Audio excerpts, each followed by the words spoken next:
Good evening, everyone, and welcome to American Center in Moscow's program, From Golden Age to Graphic Medicine, A Brief Comics History.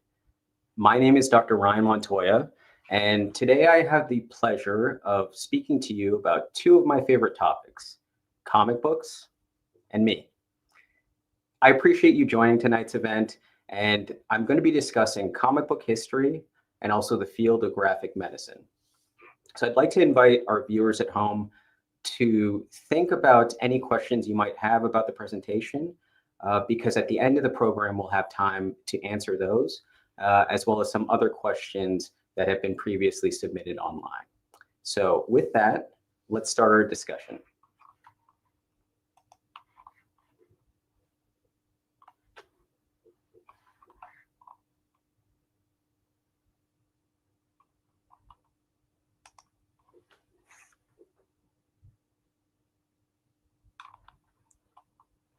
Okay, so again, our presentation is From Golden Age to Graphic Medicine, A Brief Comics History.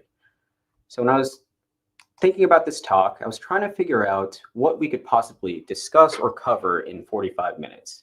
So what we're going to do is first talk about my background as a medical doctor and a comic book artist. Then we're going to explore the evolution of comic books, from proto-comics to superhero titles to independent stories.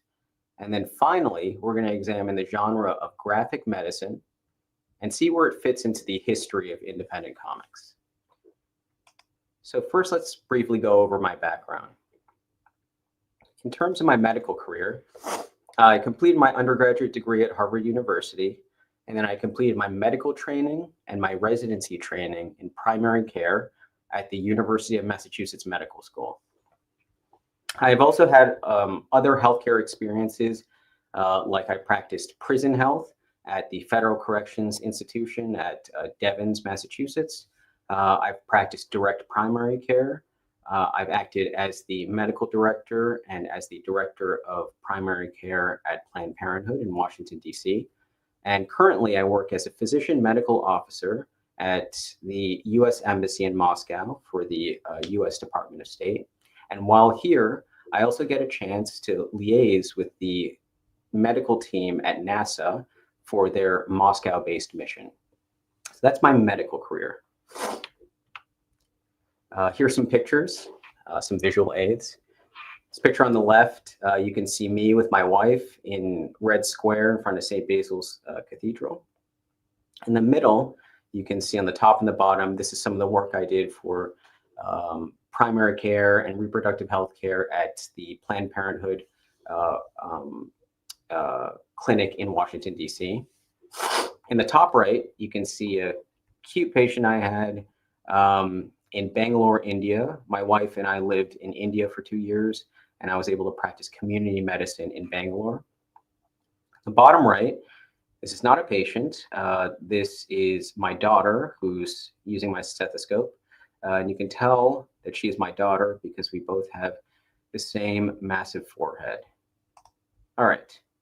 Another aspect of my career is that I am a luggage and trunk designer for the luxury brand Goyard that's based in France. And what I do is I design luggages for clients who are looking for something specifically that they want made for them. So the first project I ever did with this company is an artist trunk. This was made in 2013. And the idea with this trunk is this was supposed to be a traveling art studio. So it's a trunk you would carry around, you open it up, and inside you would have a drawing table that folds up. You also have a drawer for all your art materials, and you also have a spot to hold your art portfolio. So this is something I still am able to do and have the pleasure of doing part-time. Finally, and most importantly and most relevant to this discussion, I am an illustrator and a comic book artist and have been doing this for over 20 years at this point. This is a selection of some of my work. For any of you cartoon fans out there, you might recognize this character. This is Booba. For any of you who don't, Booba is this weird alien hobgoblin who just has all these misadventures with a bunch of his friends. It happens to be a very popular Russian cartoon and my daughter's favorite cartoon. So I drew this for my daughter for her birthday. These two images that you see, the next two images on the right, are selections from my graphic novel, Precipitated Withdrawal, and we'll talk about that a little bit more at the end of the presentation. This middle image is an image that I drew to accompany an essay I wrote about the Tuskegee syphilis experiment in the United States. And this image on the right is a drawing of Edward Scissorhands. This is one of my wife's favorite movies. And I drew this illustration when I was proposing to her. She said yes, so it all worked out. Those are samples of some of my work, and that's briefly my background. So most importantly, I am a doctor and a comic book artist, and my goal now is to start talking about the evolution of comics, okay? And I will preface this part by saying this has a specific focus. I'm mostly focusing on American comics, but there are some exceptions. I'm most of the time focusing on mainstream comics, and there are some exceptions. And I try and pick really important examples, kind of shining examples of each era, but there's only so much we can cover in these 45 minutes. So let's start at the beginning. The origins of comics are sometimes called proto-comics. We take a look at proto-comics or early strips. And there's a controversy about when comics, as they exist today, first started. Some people argue that it started all the way back in the Mesoamerican time or in the Aztec time, because you can see tapestries, you can see sculptures with sequences and illustrations that are placed in order and meant to be read in order. Some people think that those are the earliest types of comics. Other people, and a large proportion of people, believe that the modern comics have its origin in William Hogarth's 18th century sequential art. So this was a early British cartoonist. He had done a number of political cartoons, sort of masterful illustrations, but he had a whole series of sequential art plates. And if you take a look at this selection on the left, you can see these beautiful engravings. They're really, really detailed illustrations, but most importantly, they are sequences of illustrations that are meant to be read in order and all taken together. And that's what distinguishes it from political cartoons, what distinguishes it from regular illustrations. And so many people consider these sequences of illustrations with words underneath the first comics. Now, if we fast forward from the 1700s to late 1800s, we can see some of the pioneering newspaper strips. And one of the titles I wanted to highlight is The Yellow Kid. This is one of the first serially produced or serially reproduced newspaper comic strips. And you can see the Yellow Kid here is the main character in a sequence of 6 comic panels, and it's considered some of the earliest comics that were serialized. You can also see some of the hallmarks of modern comics. So you can see motion lines, you can see kind of dynamic movement, but not all the hallmarks are there. So you don't see classic word balloons or dialogue balloons. Instead, on the Yellow Kid, there's this weird convention where the Yellow Kid never says anything, but anything he's saying or thinking is written on the front or the back of his shirt. It's really strange. I don't think any other cartoon or comic has ever done this, but yeah, it's a little off-putting, but you can see they're trying to figure out the language and the semantics of modern comic telling.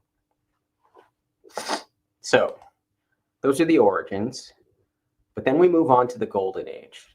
Now, most people consider the Golden Age of comics the years between 1938 and 1956. And so I highlighted 3 seminal titles from the Golden Age. They are Action Comics #1, which is the first appearance of Superman, which came out in 1938. There's Detective Comics #27 in 1939, which features the first appearance of Batman. There's Captain America #1, the first appearance of Captain America in 1941. Now, what's fascinating is these are all three Golden Age superheroes, and all of them are some of the most enduring popular characters we still see today. And they were all invented and created within 3 years of each other, which is really fascinating. These comics tell simple stories, and each of these characters are archetypes. They're monoliths. They represent very big, frankly, very simple ideas. So you take a look at Action Comics number one. Action Comics number one is the story of Superman. Superman is an alien baby. His planet of Krypton is about to explode. His parents send him on a spaceship. It lands in the middle of a Kansas wheat field.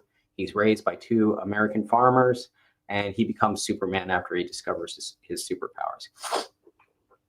Now, on the surface, this represents a lot of strongman stories that have existed before and existed around that time in 1938. But what's interesting is if you think about the authors, Jerry Siegel and Joe Shuster, two Jews living in Ohio at the time, and you think about their story and you think about their parents' story, this can very easily be seen as an allegory for the Jewish American immigrant experience. Jerry Siegel and Joe Shuster's parents fled Europe years before Superman was created, and they were looking to come to America for a better life, better opportunity. The parallels between that and Superman's journey are often cited, and even cited by Shuster and Siegel themselves. You also think about this time period between 1938 and 1956 in the United States, and there's a great deal of poverty, a great deal of social unrest because of a lack of financial security in a lot of households in the United States. And you think about a story like the invention of Batman and how much that would resonate with its audiences. So at this time in the United States, there might not have been a lot of police protection for a lot of poorer people or immigrants in the country. And to hear or read a story about a vigilante who takes laws into matters of law into his own hands and is able to fight crime is a story that's really, really powerful and really compelling to its audiences at the time. Batman was almost instantly a massive sales success for that reason. And then you get to something like Captain America. All right, so Captain America is a story about Steve Rogers, this scrawny kid who enlists in the war, gets injected with a serum, becomes this super soldier who's strong enough to punch Hitler in the face and basically single-handedly defeat all the Nazis in World War II. I mean, this is the essence of kind of wartime propaganda. It's pure patriotism in the form of comics. What's interesting is, you know, he's endured as a symbol in different ways, but he really started out as something to kind of bolster the wartime effort in the United States. So we move on from the Golden Age to the Silver Age. Silver Age spans from 1956 to 1970. And this era is seen as a real revival of the superhero genre and changes the whole slate and the whole tenor of what superheroes represented. So I highlighted three titles here. Starting on the left, you have Fantastic Four number one in 1961, which introduces the Fantastic Four. You have Amazing Fantasy number 15 in 1962, which introduces Spider-Man. And you have X-Men number one in 1963, which obviously introduces the X-Men. Now, what's interesting about these slate of heroes is they all represent superheroes that have much more complex characteristics and ideas than the heroes in the Golden Age. So while the heroes in the Golden Age, again, were archetypes, were almost monolithic, here you had superheroes with some internal struggles. So for instance, if you look at the Fantastic Four, this is a group of four family members or scientists who go into outer space and they come back and they have superpowers. One of them is the Thing, and it's this rock-like creature with super strength, but who hates his superpowers. And you know, that might not seem so complex nowadays, but at that time it was pretty revelatory to have superheroes who didn't like their superpowers and didn't like their personal appearance. And it was a real watershed moment for superhero development. The other thing to think about is what is going on during this period from 1956 to 1970. There's a great deal of apprehension and nervousness in the United States about nuclear war, nuclear radiation. This is a new concern in the American public consciousness, and it's reflected in these stories. So take a look at Fantastic Four. I was just talking about this right now. This is a story about 4 scientists who go into outer space. They get exposed to nuclear radiation. They come back and they all have superpowers. You look at Spider-Man. This is mild-mannered teenager Peter Parker who gets bitten by a radioactive spider and gains the proportionate strength and power of a spider. You look at the Hulk, who's not pictured here. He's a scientist who gets exposed to gamma rays and becomes the Hulk and gains superpower. These can all be seen as direct reflections and also confusions about what nuclear power does, what nuclear power is capable of, and also the anxieties about it in general during this period in the United States from 1956 to 1970. And the last thing that this era is known for, that the Silver Age is known for, is how it starts to chip away at some social issues in the United States and in the American consciousness. So I featured X-Men here because X-Men did not gain their superpowers through nuclear radiation. Their superpowers came from mutations in their genes and their chromosomes, and so they were born with these superpowers. What's interesting is the creators, Stan Lee and Jack Kirby, made no efforts to hide the fact that the X-Men were supposed to be an allegory for the civil rights movement. Stan Lee goes out and says it in multiple interviews. And the idea is the X-Men were supposed to be stand-ins for Black or brown people in the United States who were being discriminated against. So in these early X-Men issues, you can read it, and they're fighting supervillains, but they're also being mocked by the public. They're having fire hoses sprayed on them. They're having things thrown at them. And this is the context in which Stan Lee and Jack Kirby created these stories. So again, this is a completely different focus and a completely different drive to these heroes in the Silver Age compared to the Golden Age. We move on to the Bronze Age, which is considered the years 1970 to 1985. And what's interesting is this is sort of a transition period between Silver Age and the Modern Age. And because of that, there's a lot of anxiety and uncertainty in these comics, and it's why it makes it one of the most compelling eras for me. So I highlighted 3 titles here. Miracle Man number 1 in 1982, Iron Man number 128 in 1979, and Green Lantern, Green Arrow number 85 in 1971.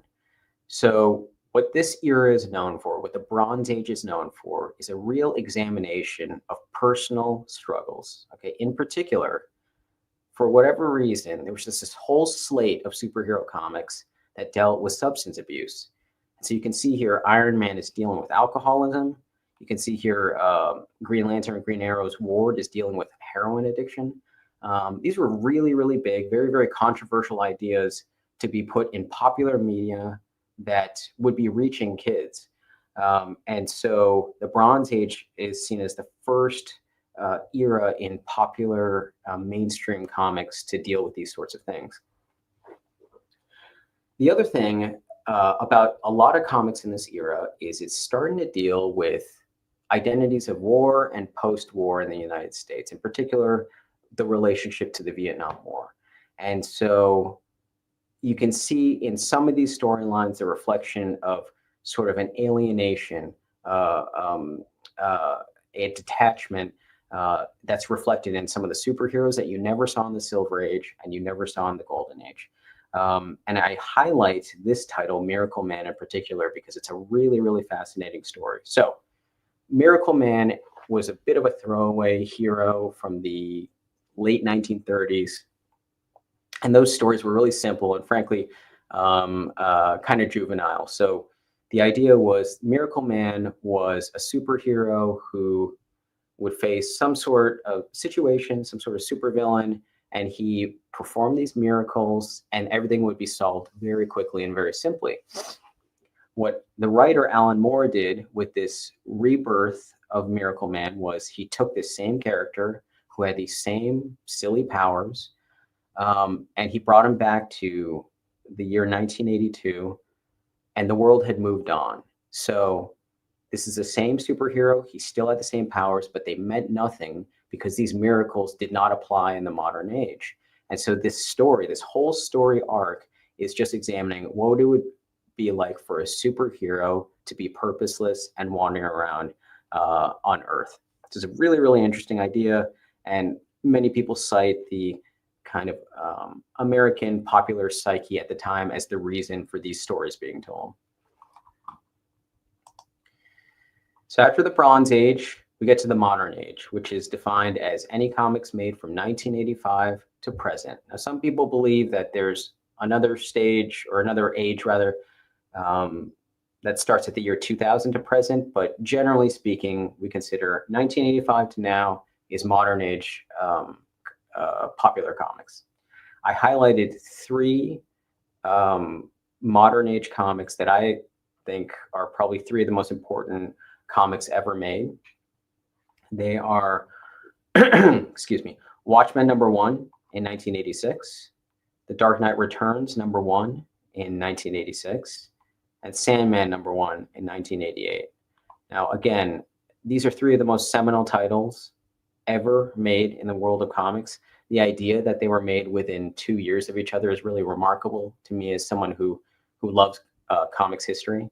Now, these titles are really important because they represent a real great diversity, a diversity in theme, a diversity in subject matter, really, really dark subject matter in some cases. And it focuses on heroes that are completely fallible and sort of a hyper reality in some cases. So when you take a look at this comic on the left, Watchmen is another story by Alan Moore. And what it does is it takes the idea of the superhero and places it in the real world. So Alan Moore wrote this story about 12 superheroes who were previously active. And it imagines a world where what would happen if these superheroes were actually placed in real life? What would the government's relationship with these superheroes be? Would they try and regulate the superheroes? Would they try and sanction them? What would the relationship be like among the superheroes? Would they get along? Would they hate each other? Were they fallible? Did they have personal problems that actually made them villains, not superheroes?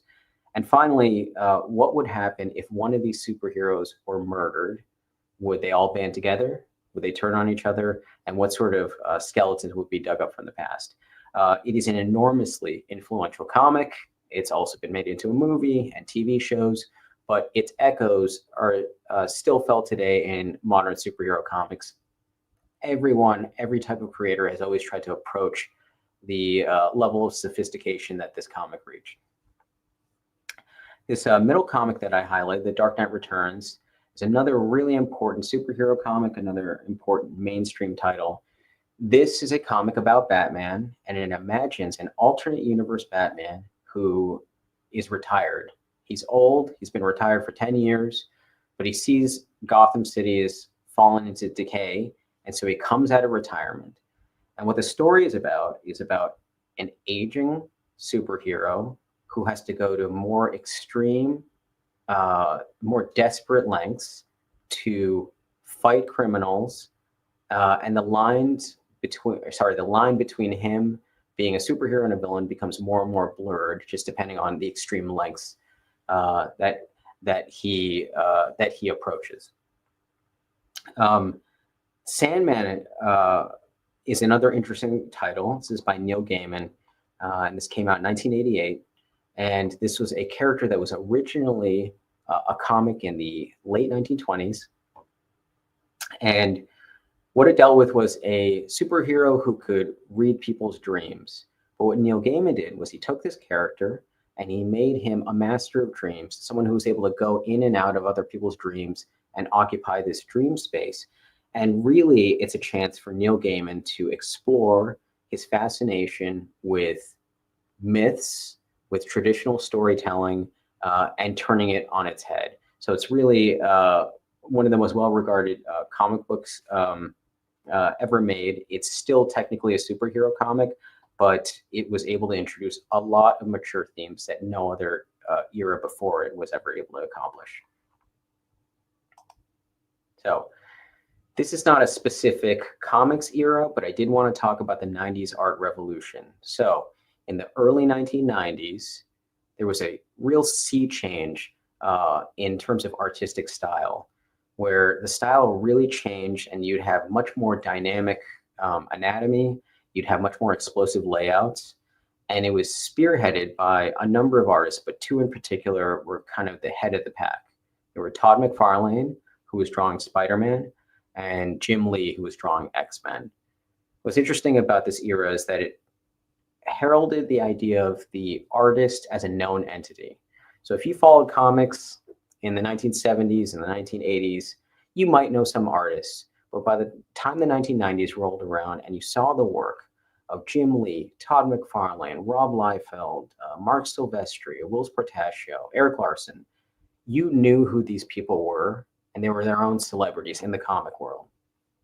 So what happened is a number of these very popular individual artists who were working for big titles like Marvel and DC knew that they were frustrated with working with these companies because any of the art that they produced, they didn't own. They didn't own any of the stories that they worked on. They didn't own any of the characters. They couldn't license any of this material. So they all left these big companies, formed their own company or series of companies, and this era of creator-owned titles was born. The idea was they go out on their own, make their own superheroes, and they owned everything. They owned the art, they owned the story, they owned the licensing. They could merchandise it and make it into toys. They could make movies. And that era continues today. There's a big push still towards creator-owned titles, even if people will still always be attracted to some of the legacy titles like Spider-Man and X-Men. So we've been talking about American comics this entire time, but we need to talk about Japanese comics. We need to talk about manga, and we need to talk about the country that's frankly probably contributed more to the history of comics than any other country in the world. So the breadth of titles and the types of comics made in Japan is too broad to cover in this presentation, but I did want to focus on two landmark serialized manga titles that are responsible for popularizing manga across the world. And those are Akira in 1982 by Katsuhiro Otomo and Ghost in the Shell in 1989 by Masamune Shirow. So these two titles, as well as a lot of titles in the late 80s to early 90s, dealt with post-nuclear power structure. They dealt with societal critique. They dealt with digital consciousness. And these themes pervaded a lot of Japanese comics. I did want to highlight these two titles because they're so important and so influential, not just to Japanese comics, but to popular culture around the world. So Akira is a story about Tokyo in the year 1982, where a nuclear bomb explodes and World War III ensues. And then decades later, in the rebuilt city of Neo-Tokyo, they discover that this nuclear bomb was not a nuclear bomb, but a small child with telekinetic powers named Akira. And upon this discovery, the story follows what a country, what the world will do if they find out that this sort of power exists. How will they try and control it? What sort of governmental structures will try and rein it in? What sorts of personal interests will be involved in trying to worship this child? And so over the course of 2,500 or 2,800 pages, it follows every single consequence of the idea of this power existing in this child and a number of other individuals around this child.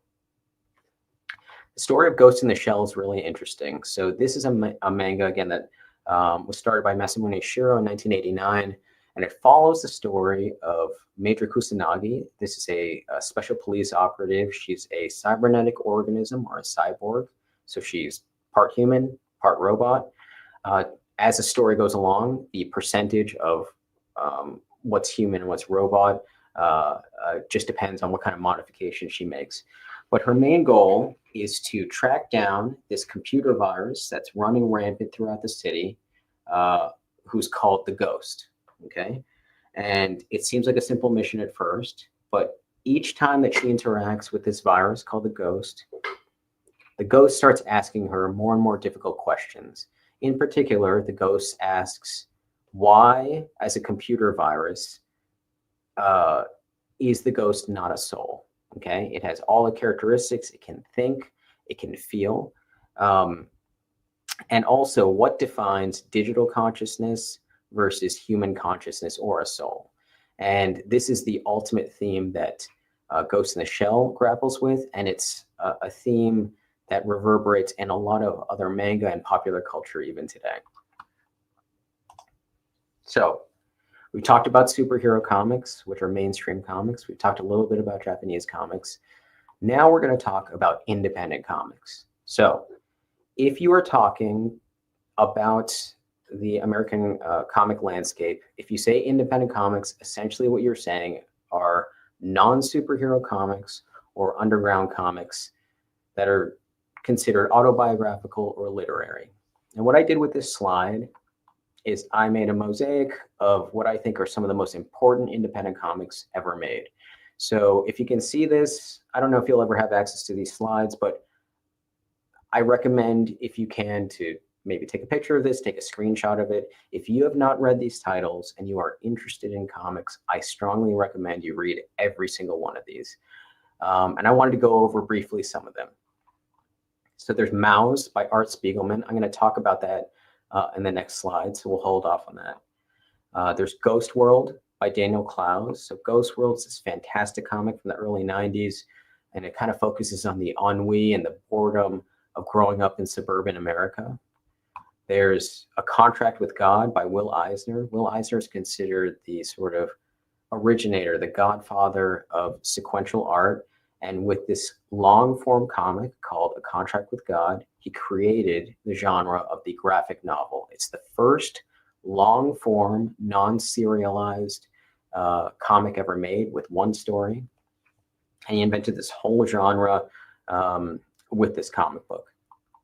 There's Bone by Jeff Smith, which is a really cute, fantastic story of three cartoon brothers who get stuck in a magical forest and have to find their way out, whether through friendship or through adventures. There's Concrete by Paul Chadwick. This is a really fascinating story, fascinating comic, and it's about an alien that has been put into a body that's made of concrete and just dropped on Earth. And the entire story revolves around how this big, heavy concrete being would interact with real life. So where would he live? Whom would he scare, and who would he become friends with? What kind of bed would he sleep in? How would he be transported around? Like, what kind of car or bus could carry him around? Would he form human relationships? Would he form romantic relationships? And ultimately, at the end of the series, you kind of get the sense that this is a modern day Frankenstein's monster, and it's examining what it means to be human.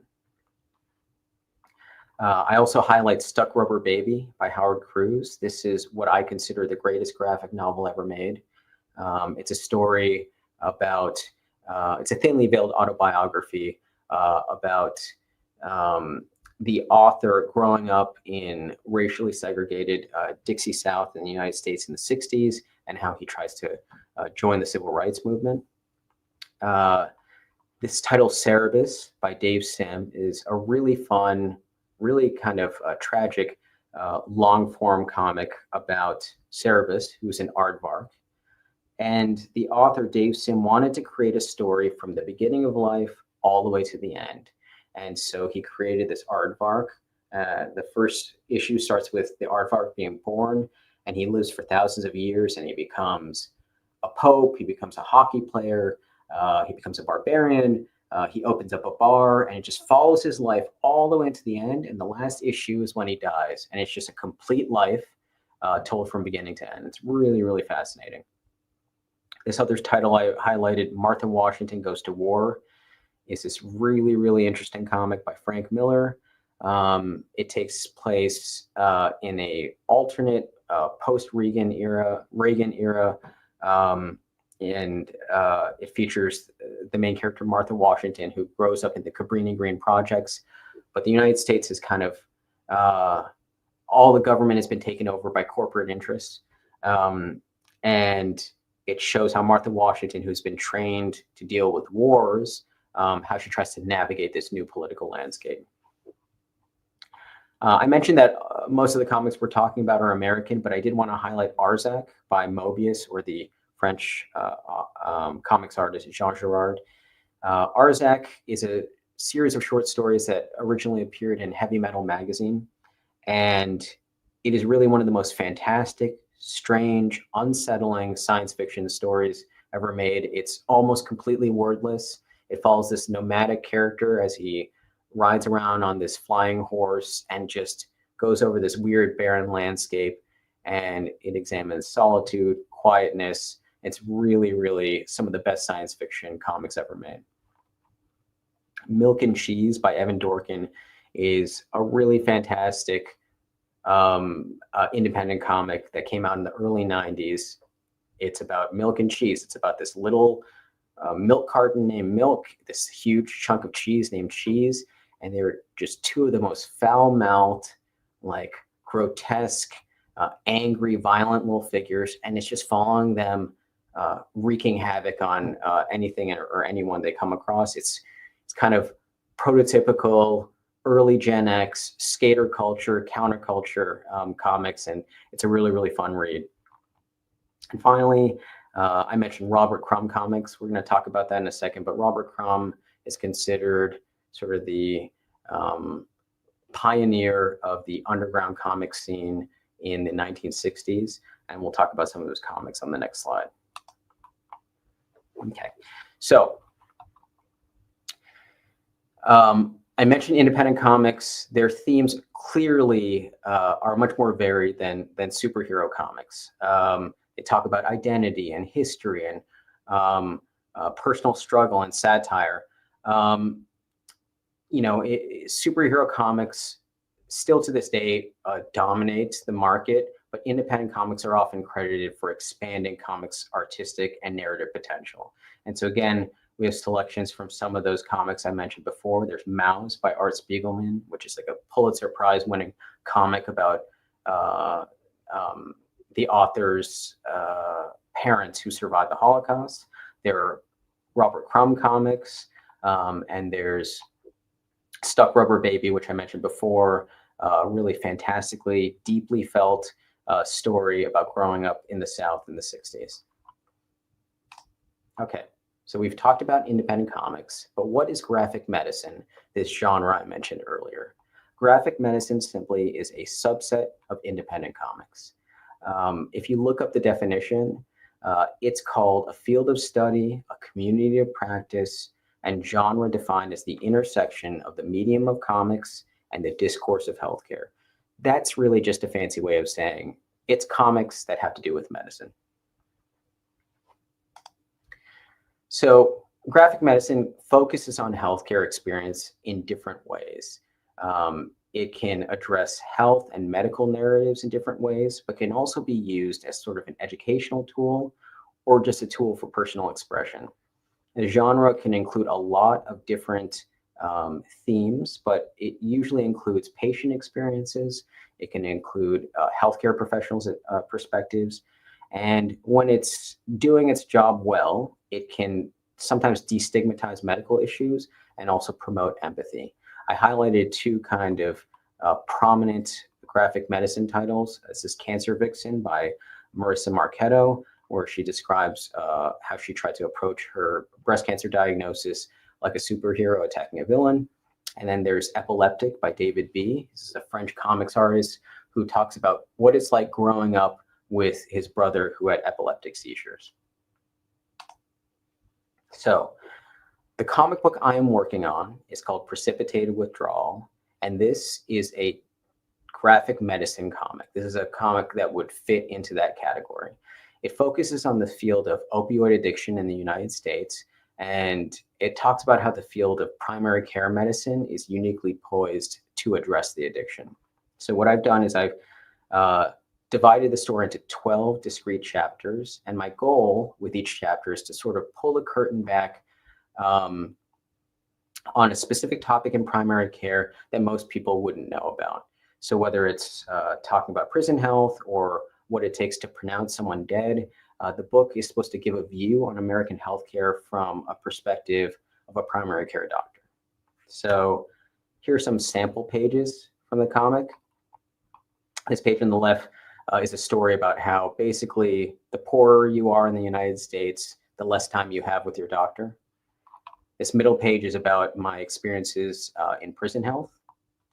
This page on the right is a story about informed consent, and my argument is that doctors, myself included sometimes, are so bad at explaining what's going on with a patient to the patient that they can never truly provide informed consent to their provider. So with this last part of the presentation, we're heading towards the end. I thought it'd be fun to talk about what it takes to lay out and produce a page from my comic. So when I start a comic page, I know I have to do two things. I have to write a certain amount of material. I have to complete a certain amount of art. And I have to accomplish that within the confines of a page. So in this page, what I need to do is I need to show an elderly patient who undergoes cardiac arrest. I need to show a series of healthcare providers who are performing chest compressions on the patient to try and restart his heart. Also in the room, I need to show the patient's wife, who is horrified at how violent these chest compressions are. And she tells the healthcare team to stop performing chest compressions because she believes it's hurting her husband. And then at the end of this page, I need to show that she needs to make a decision about whether or not the healthcare team should continue these chest compressions or if they should stop and they should let the patient die. So I need to accomplish that on this page. This page is not good looking at all for a few reasons. First of all, it's a sketch, so it doesn't need to look pretty. But in terms of layout, it's a mess. Okay, you can see here there are a number of panels that are the exact same size. So panel 1, panel 3, 4, 5, and 6 are all the same size. Now, when you're laying out a page, that's a problem because the eye is trained to look for things that are equal size. So when you're reading this, instead of going from left to right, you actually might sometimes go up to down because this is the exact same size, or you might go from up to down again. So visually, this is not laid out well at all. The other thing is there's so many panels here and so many words that it interrupts the flow of the story and it's very, very confusing. So I knew that I had to change the layout of this page completely.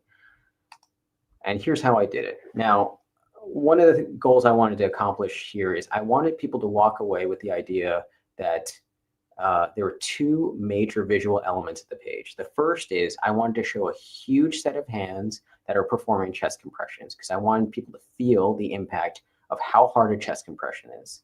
The other is I wanted to focus on the patient's wife and the very difficult, almost impossible decision she has to make about whether or not her husband should continue receiving chest compressions. So I relayed it out so that these two visual elements are the most important. The other thing is I wanted to apply what's called the golden ratio. A lot of you people listening have probably heard of this. It's a mathematical ratio, 1.6 to 1. And the idea is you take an object or space and you divide it into bisecting rectangles over and over again, and you join the corners and you create a ratio that's very visually pleasing. It's something that you see in art and architecture, and you even see it in nature in things like seashells. So what I wanted to do is apply the golden ratio and make sure the visual elements match the golden ratio. So I used the golden ratio as a guide for this page. And what I did was I divided the page into a top 2/3, a bottom 1/3, and then this visually divided the first part of the page from the bottom part of the page. And then if you follow along the scroll of the golden ratio, you can see that the scroll divides these big set of hands from the patient's wife. If you follow along, it ends up at the patient's wife's eyes. And that's what I wanted to be the final image that people thought of when they read this page. So this is what the layout looked like. And here's what the final page looked like. Again, exact same layout, but you have the top 2/3, the bottom third. You see the huge hands, and you see the patient's wife as the two major visual elements. Now, the golden ratio doesn't have to only apply to the whole page. You can also apply to individual panels. So I tried to do the same thing with the individual panels at the top. And I applied the golden ratio. I wanted to divide the hands of the patient's wife. And I want you to follow along the golden ratio, and you end up right at the look of terror on the patient's wife's eyes. So again, the final page and the golden ratio. So we've talked about the evolution of superhero comics, and you can see that when we trace the history of American superhero comics, we're lending insight into sort of the political and societal sentiments at that time. We've also taken a look at independent comics and how they diverge from the mainstream superhero comics in theme, in art, in scope, and purpose, and they really allow for an enormous expansion of creativity. We've also seen how graphic medicine continues the tradition of independent comics by sort of mining the depths of the healthcare experience. So, when you are examining the historical context of a comic and its categorization, you're contributing to the scholarship of this still relatively young art form. So the next time you are reading a comic, a great comic, I want you to consider the evolution of the comic genre that led to its creation, and also think about where comics might go in the future. So that is my presentation. I want to thank you for listening. And I know already that we have some questions on the side, so I'm going to go into those right away. Okay. The first question is from Andre. How many years did you study? Okay, so for Andre, it depends on when we start counting. If we start after high school, I did 4 years of my undergraduate degree. I did 4 years of medical school, and I did 3 years of residency. And so that's 11 years from the end of high school to finish my training as a physician. I have a question from Yoka. She says, thank you for your inspiring talk. For someone who isn't knowledgeable about comic books as a genre, what strategy would you recommend to get acquainted with it better? Should you start chronologically from the Golden Age to the Silver Age and so on, or would you suggest a different approach? Okay, this is a great question. What I try and tell people is, this is not a homework assignment. I mean, if you like, you could start from the beginning, but frankly, I actually don't think the early Superman or Batman comics will resonate with most readers. I actually tell people to think about something that you are interested in, and then find, like, any other topic that you're interested in, and then try and find a title that closely matches that. So, I mean, let's say you're interested in food. You can look up a comic series called Oin Shinbo, Oin Shibo. It's a Japanese comic, and it's a whole series devoted to people who are starting restaurants. Or if you like fantasy, you can go that route. And I invite people to read what they like, whether it's comic books or books in general. And then if you notice something that might be a connection to another series, or you hear that it was inspired by another series, that's what you pursue. And that's the way you build your personal history. We have another question saying, good evening, Ryan. Which superhero was your favorite one in your childhood, and which one is now that you're an adult doctor? Okay, so my favorite superhero in general was Spider-Man. And what was interesting is Spider-Man started out as a pure superhero story, and then there was a transition where it became basically a romance comic, because it was being drawn by this artist, John Romita, who's a romance artist. And what I find interesting is when I read those issues, which were already back issues at the time, I read about him fighting the Green Goblin or the Vulture or whatever, and I really wasn't that interested in the action scenes. I really, really liked the personal drama in Peter Parker's life. I liked that he struggled being parented by Aunt May. I liked that he was in the middle of a love triangle with two women. I liked that he was being bullied at school. Those were really compelling to me, and it's not a mystery. It's because I was a high school student at the time. And so I think what makes Spider-Man still resonate today is because he's one of the more vulnerable, fallible heroes, and it's one of the reasons why I like him the most. As far as who is my favorite superhero now, I don't really follow superhero comics quite as much now. I still follow Spider-Man a little bit. I still follow X-Men a little bit.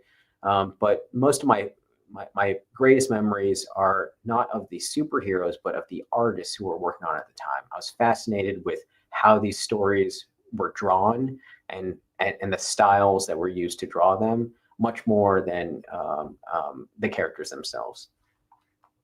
Another question is, what was my first comic? I don't know if this means my first one that I drew or the first one I read. The first one I ever read, it was Ninja Turtles, Eastman and Laird's Ninja Turtles. And for any of you people who don't know, you might know the cartoon, you might know the movie. The original comic by Eastman and Laird is so different. It's so dark. It is so violent. But my mom and my grandparents used to rent these large collection of comic books of Teenage Mutant Ninja Turtles from the library, and my brothers and I would devour it. That was my first real comic that I'd read. And the other kind of comic I was reading at the time was The Punisher, another really dark story, but I was fascinated with the art form and fascinated with how the stories were told, and then kind of grew my fascination from there. I have a couple other questions. How long does it take for you to draw a comics page, and how do you manage your time with busy work and family? Okay, great. So the first question, this is a bit of a cop-out answer, but it depends. Okay, so for instance, that page that I showed you that I drew, that took about 2 days of drawing, and let's call it 14 hours or so. That's unusual. And most pages do not take that long, and they can't take that long. It's just like too slow. It just depends on the focus of the page and what kind of detail I think that the page calls for. Other pages will take me half a day, and it really just depends on all the visual elements and what kind of detail is required. And the other question is, how do you manage your time with busy work and family? I don't know, maybe maybe you should ask my wife about whether or not I'm doing a good job managing my time with work and family. What I will say is, I was just talking about this earlier. I say that I'm a comic book artist and a medical doctor, but I do not devote the same amount of time to both all the time. What happens is I will sometimes do much more medicine and less comics, and I'll sometimes do much more comics and less medicine. And it's this push-pull balance that, frankly, I'm still trying to figure out now. Sometimes I'll devote part of my week just to drawing and part of my week just to medicine. And other times it'll be all comics and no medicine, and all medicine and no comics. And so I found that to balance my two interests, it means being very flexible and being able to adapt to those two situations. His other question is, how do you plan to create a comic about Russia? I absolutely do. I don't know what it would look like. I don't know the story I would tell, but my wife and I have lived here for 3 years. We love it here. We love Russia. We love the city of Moscow. It's so compelling. It's so different, but it's also very familiar. And it's a question of how to tell the story and what sorts of things, what sort of themes I want to talk about. But I'm a journaler. I take a lot of notes about my life and like what happened and things that I'm thinking. And so I have a lot of notes about Russia, and I'm still trying to figure out what kind of story I want to tell from those notes or experiences. But it'll happen. I don't know when it'll happen, but I know it's going to happen eventually.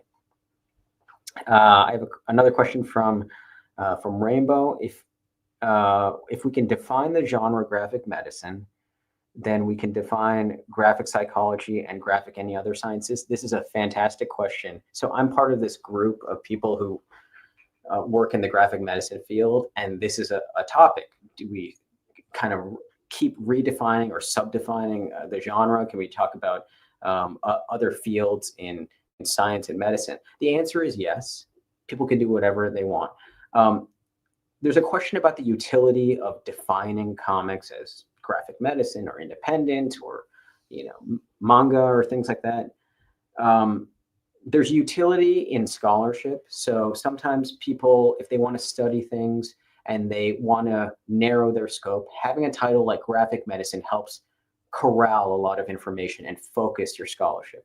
On the other hand, it's a bit of a marketing tool, right? I mean, if I need to market my book to an audience, if I am working with a publisher and they say, okay, how are we going to get people interested, or who are we going to advertise to? Graphic medicine becomes a convenient tool to say, hey, this comic I'm working on is in the field of graphic medicine. You automatically start selecting for certain people with certain interests, probably of a certain age. And so if it is beneficial to other comics in the future to be defined or subdefined as graphic psychology or graphic mathematics or things like that, then I think they should do it. Whether or not that's good, or if that's funneling in too narrow a fashion and excluding too many people, I don't know. I don't decide that, but it's something that's up for kind of active debate right now. Okay, I have another question. Colleague, you're a lucky man. You have time to practice your hobbies besides working in medicine. In any case, I wish you success in developing your creative. Okay, this is not a question. This is just an awesome comment. Thank you very much. Okay, great. So there's another question. Could you please recommend more comics about cancer treatment? Yes.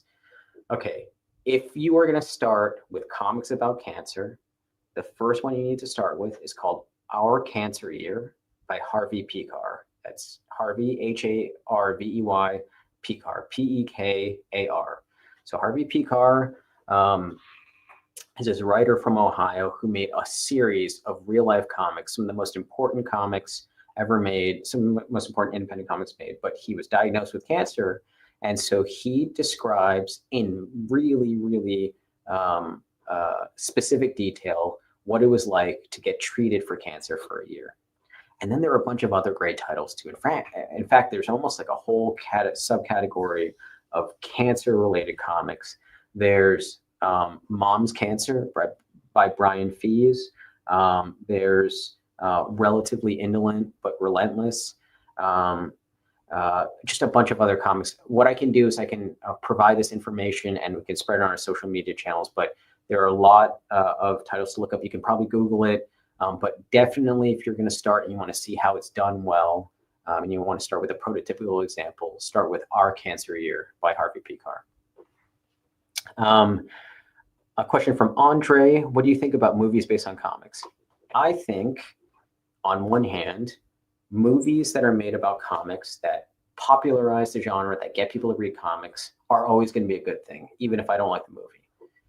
I think, on the other hand, a lot of movies based on comic books are unsuccessful because sometimes they're so focused on getting the look right or doing fan service or making the costumes look right that they kind of miss the point of the story. And I'll bring up the example of Watchmen. I don't know if any of you in the audience have seen it, but the movie that came out in 2009 is really not very good. It's tough to tackle a comic like Watchmen, which is so highly regarded and so complex. But what was interesting about that movie is it looked exactly how it should. All the characters' costumes were pitch perfect, but it just missed the themes of the story. It didn't talk about what it's like to have kind of a real superhero among a bunch of other superheroes who were just normal people dressed in costume. It didn't talk about the crisis of middle age. It didn't talk about any of that. It just looked exactly like the comic did, but just played it beat by beat. So I think a lot of comic book movies are unsuccessful as a standalone device if the creative team doesn't get the message of the original comic. But on the whole, I'm happy when anything promotes comics or gets people to read comics or go into comic book stores. How do your patients react when they find out you're an artist? Most of the time, they don't know. I don't walk in and be like, "Hey, I'm a doctor. I'm also a comic book artist. What brings you in here today?" If they do find out, I think it's usually people respond very well to it.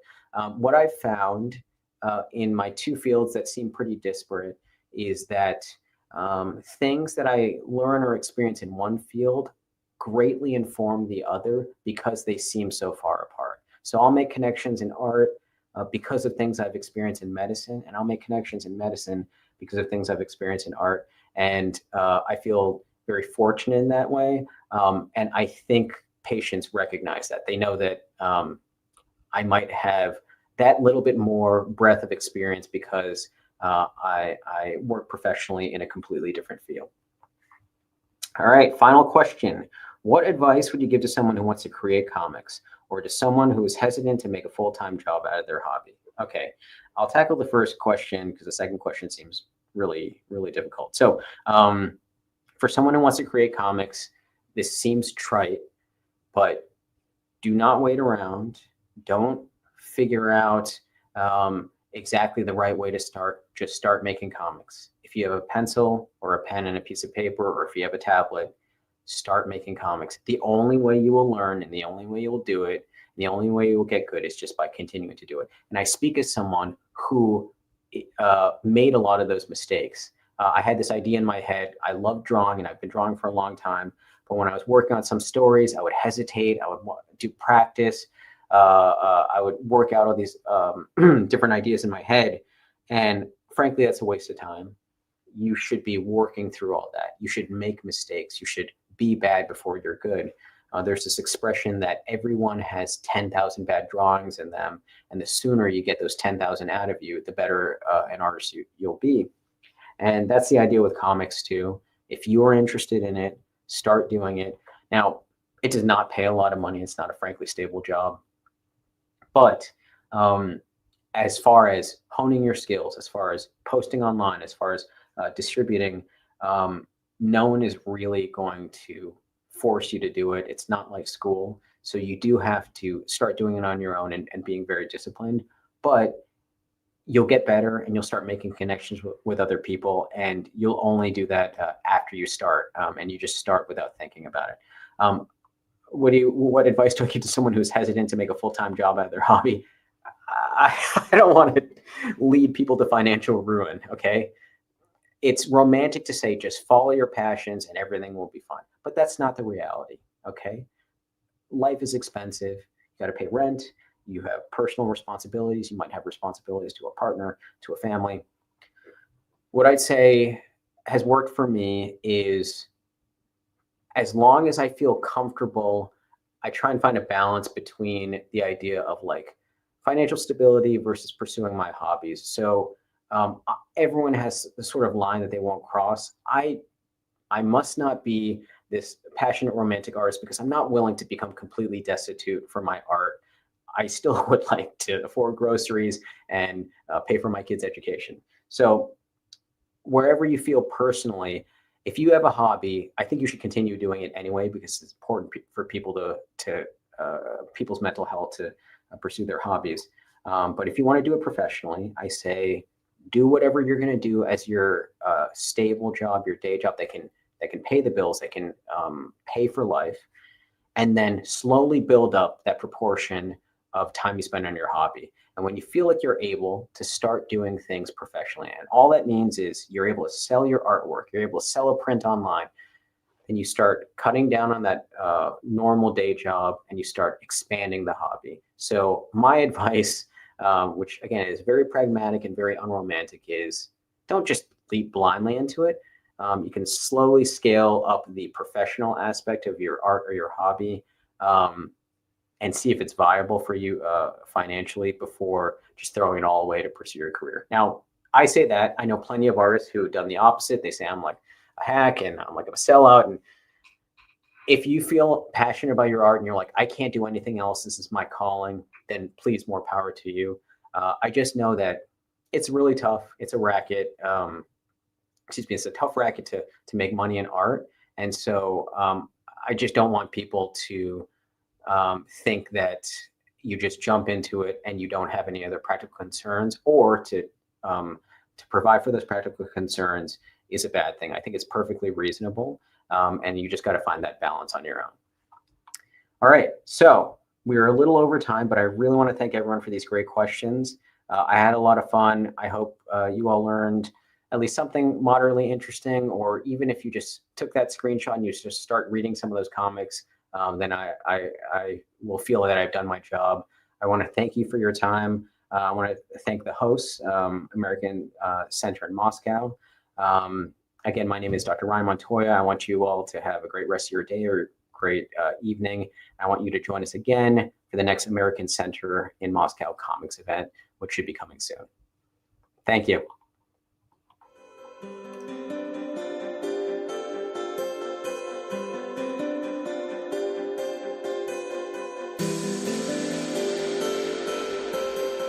Thank you.